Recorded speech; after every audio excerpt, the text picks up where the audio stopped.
Shalom. Selamat malam saudara-saudari. Apa kabar malam ini? Baik. Terang ini di depan saya sudah terang ini. Karena ada penerangan baru. Ya. Terima kasih saudara-saudari yang sudah berpartisipasi untuk semakin memperbaiki, mempercantik wajah gereja kita. Saya yakin wajah Anda pun di depan Allah makin gagah, makin cantik. Amin. Walaupun gigi sudah hilang, ya. Saudara-saudari, saya mau tanya kepada kita yang hadir malam hari ini. Sebelum Anda tinggalkan rumah atau tinggalkan kamar Anda tadi, aktivitas apa yang terakhir Anda buat? Aktivitas apa yang terakhir Anda buat sebelum Anda tinggalkan kamar atau tinggalkan rumah tadi? Ya? Lupa pastor. Ingatan jangka pendek. Apa Bapak Ibu? Anak-anak sebelum mama tadi tinggalkan kamar tidur, apa yang dibikin mama aktivitas terakhirnya? Berdandan. Saya yakin lebih dari 70% yang hadir di sini aktivitas terakhirnya sebelum tinggalkan kamar tadi atau tinggalkan rumah adalah bercermin. Bahkan di mobil pun, turun dari mobil pun masih pakai kaca spion. Dan saudara-saudari, apa yang Anda lakukan ketika Anda bercermin? Biasanya ketika orang selesai bercermin, ya, atau sementara bercermin, yang akan dia lakukan adalah melihat mana yang kurang.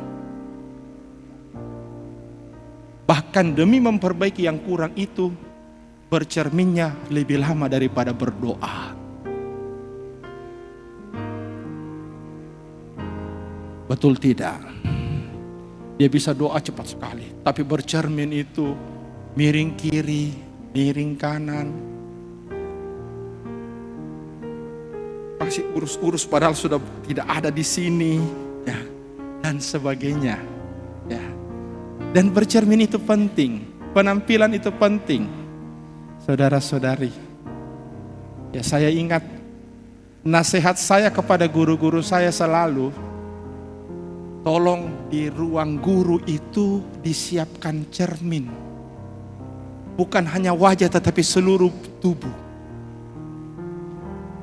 Anda adalah seorang guru yang harus kelihatan perfect di depan murid Anda. Dan itulah yang biasa kita buat ketika kita bercermin. Begitu ada yang kurang, langsung kita perbaiki. Dan tidak tunggu waktu. Kadangkala setelah dia bercermin, dia keluar rumah, selesai acara langsung dia kemana? Langsung ke salon kecantikan. Entah permak wajah, permak hidung, ya, potong rambut dan sebagainya. Di balik kegiatan bercermin ada satu hal. Kita selalu ingin memperbaiki diri kita menjadi lebih baik. Dan itulah sebenarnya yang mau dipesankan oleh Tuhan Yesus dalam bacaan Injil pada malam hari ini. Yesus tahu apa yang dipertengkarkan, apa yang diperdebatkan oleh murid-muridnya. Maka Yesus mengambilkan cermin murid-muridnya. Dan cermin apa yang diambil? Bukan kaca, tetapi dia mendudukkan seorang anak kecil di depan murid-muridnya, supaya murid-muridnya bercermin dari anak itu. Ketika para murid mempertengkarkan siapa yang paling hebat, siapa yang paling luar biasa, siapa yang pantas menjadi yang terbesar di antara mereka, Yesus mengingatkan, hei kalian para murid, ingat, berlakulah seperti anak kecil ini, yang tidak neko-neko, yang menerima aku apa adanya,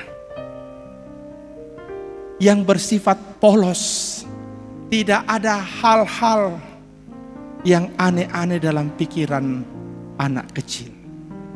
Berbeda dengan kalian para rasul yang belum apa-apa sudah memikirkan siapa yang paling hebat, siapa yang paling terbesar di antara mereka. Yesus menggunakan anak kecil untuk mengingatkan para rasul mengenai apa yang harus mereka perbaiki di dalam hidup mereka sebagai seorang rasul.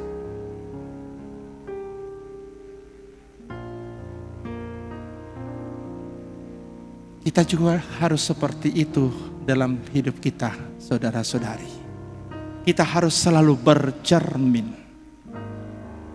Tidak harus dengan menggunakan cermin kaca yang besar, tetapi kita menggunakannya dengan merefleksikan hidup kita. Hidup kita ini selalu harus dibetulkan, selalu harus dibenarkan. Bahkan seorang imam pun dituntut untuk berani bercermin agar ia bisa memperbaiki pelayanannya menjadi lebih baik. Kenapa? Karena kita manusia memiliki ego yang kadang-kala membuat hal-hal baik yang sudah ada dalam diri kita itu tidak bisa muncul. Dan nasihat itulah yang diingatkan dalam bacaan kedua oleh Santo Yakobus. Dari mana datangnya sengketa, pertengkaran di antara kita? Bukankah dari hawa nafsu kita? Bukankah dari keinginan-keinginan kita? Bukankah karena kita iri hati, lalu karena kita tidak puas, maka kita harus bertengkar dan berkelahi dengan orang lain? Semua manusia punya sisi baik. Tanpa bercermin pun, saudara-saudari, Anda pergi ke gereja, Allah pasti sudah melihat bahwa inilah ciptaanku yang paling luar biasa. Tetapi kita tidak ingin sekedar tampil begitu saja, bukan? Maka kita bercermin. Sama halnya, kita semua punya sisi baik di dalam hidup ini. Bahkan penjahat yang paling jahat sekalipun, saya yakin punya hal baik di dalam hidup ini. Tetapi kadangkala hal-hal yang baik itu tidak muncul. Kenapa? Karena tadi kita tidak bercermin. Kita tidak melihat atau mengevaluasi diri kita. Kita tidak punya keinginan memperbaiki diri kita. Maka kiranya inilah pesan kitab suci yang perlu kita renungkan baik-baik malam hari ini. Belajar dari cermin yang memperlihatkan diri kita apa adanya, dan belajar dari keinginan kita untuk selalu memperbaiki diri kita setelah bercermin.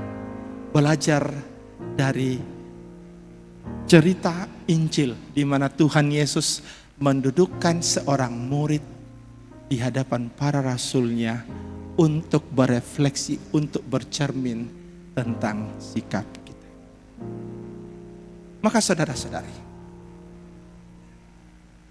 jangan berhenti untuk memperbaiki diri kita, memperbaiki keberadaan kita. Jangan hanya yang fisik, tetapi juga hal-hal yang sifatnya rohani, hal-hal yang sifatnya muncul dari dalam diri kita. perbaiki apa yang kurang, dan disitulah kita memperlihatkan bahwa kita ingin menampilkan yang terbaik ketika kita tidak hanya berhadapan dengan Tuhan Allah, tetapi juga ketika kita berhadapan dengan sesama. Belajar dari filosofi bercermin pada hari ini.